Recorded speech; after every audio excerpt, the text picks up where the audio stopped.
Class 9th के सभी विद्यार्थी आज की इस क्लास में साइंस का पेपर हम कंप्लीट करेंगे। तो सेट ए इस वीडियो में हम कंप्लीट करने वाले हैं। पूरे ऐसे इम्पोर्टेंट क्वेश्चनों का अध्ययन करेंगे जो त्रैमासिक परीक्षा में आपको देखने को मिलने वाले हैं। तो चलिए बिना किसी देरी के पहले प्रश्न को समझ लेते हैं। तो पहले प्रश्न में सही विकल्प चुनने हैं, आपको 6 या 5 करने हैं।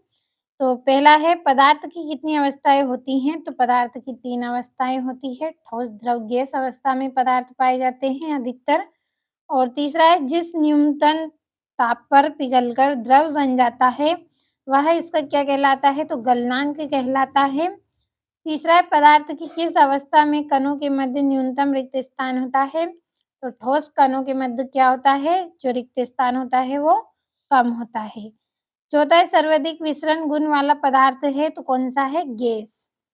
पांचवा है आपका 2 या 2 से अधिक पदार्थों का समांगी मिश्रण क्या कहलाता है? तो विलयन कहलाता है।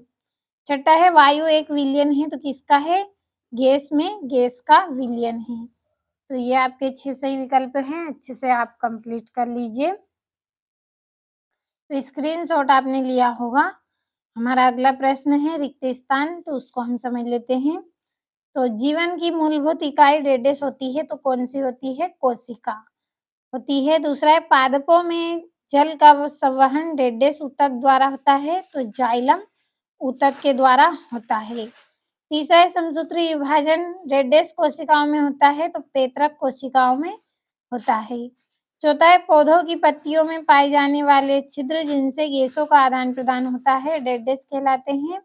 तो रंध्र कहलाते हैं जो पत्तियों में छोटे छोटे छिद्र होते हैं उनको रंध्र बोला जाता है। पांचवा है अनैच्छिक पेशियों को डेडेस पेशी भी कहते हैं तो आरेखित पेशी कहते हैं।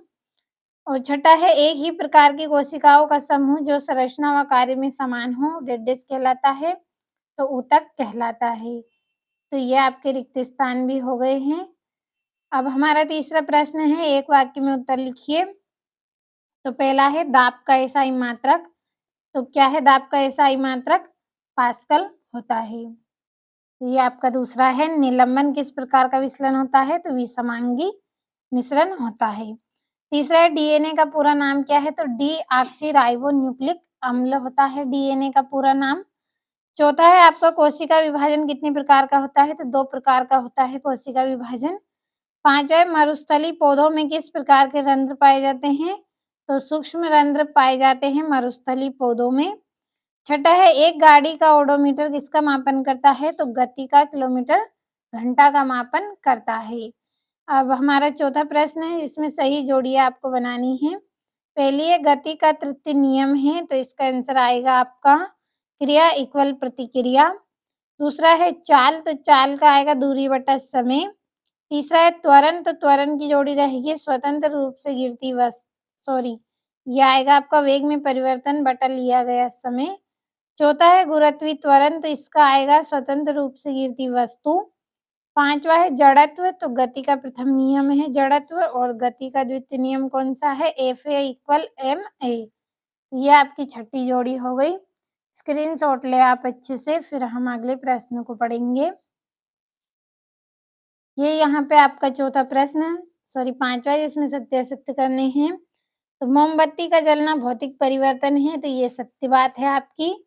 दूसरा है तंत्रिका ऊतक की कार्यात्मक इकाई रक्त होता है तो ये आपका सत्य। तीसरा है प्रत्येक वस्तु अपनी वर्तमान अवस्था या स्थिति में ही बने रहना चाहती है तो वस्तु के इस गुण को गुरुत्वीय त्वरण कहते हैं तो ये आपका सत्य है। तीसरा है हृदय पेशियां ऐच्छिक होती हैं तो ये भी आपका सत्य है।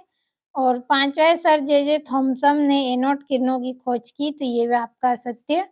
और छठा है पौधों को पोषक पदार्थ हवा, पानी तथा मिट्टी से प्राप्त है तो ये भी आपका सत्य है। तो कंप्लीट अच्छे से करना है। और हमारे 2-2 नंबर के प्रश्न हैं। एलपीजी व सीएनजी का पूरा नाम लिखिए। और गर्मियों में घड़े का जल ठंडा क्यों रहता है? और इत्र की गंध बहुत दूर बैठे व्यक्ति के पास कैसे पहुंच जाती है? और 8वें प्रश्न में मिश्र धातु किसे कहते हैं? किसी एक मिश्र धातु का नाम आपको बताना है। और समांगी मिश्रण की परिभाषा लिखनी है। टिंडल प्रभाव क्या है? और 10वां है अमीबा अपना भोजन कैसे प्राप्त करता है? और 11वां है कोशिका में पाए जाने वाले 2 अंगकों के नाम एवं उनके कार्य भी बताने हैं साथ में। और ये 12वां वाष्पोत्सर्जन किसे कहते हैं? रक्त के 2 कार्य लिखिए। और ये 13वां स्नायु व कंडरा में 2 अंतर। और संवहन किसे कहते हैं? और चाल एवं वेग में 2 अंतर बताने हैं। 15वें प्रश्न में दूरी व स्थापन में 2 अंतर करना है। 16वें में संतुलित बल किन्हें कहते हैं? और 17वां है एक सतह पर रखी 2 अलग वस्तुओं को चलाने के लिए अलग-अलग बलों की आवश्यकता क्यों होती है? और ये ऊर्ध्वपातन किसे कहते हैं? किसी एक पदार्थ का नाम लिखिए जिसमें यह गुण पाया जाता है। तो 3 नंबर का प्रश्न है। और यहाँ से आप पूरे प्रश्नों का अच्छे से स्क्रीनशॉट लें और अच्छे से आप कंप्लीट कर लें इनको। ये यहाँ से 11वें प्रश्न से स्क्रीनशॉट आप लीजिए। और इसके पश्चात ये आपके यहाँ पे 17वां और 18वां प्रश्न तो अच्छे से कंप्लीट करना है आपको। और ये 9वां प्रश्न पदार्थ की विभिन्न अवस्थाओं के अंतर को सारणीबद्ध करके लिखना है। और पादप कोशिका का नामांकित चित्र बनाना है। और 20वां है एक बस की गति 5 सेकंड में 80 किलोमीटर प्रति घंटे से घटकर 60 किलोमीटर प्रति घंटा हो जाती है, तो बस का त्वरण ज्ञात कीजिए 3 नंबर का। और ये 21वां भौतिक एवं रासायनिक परिवर्तन को परिभाषित करना है।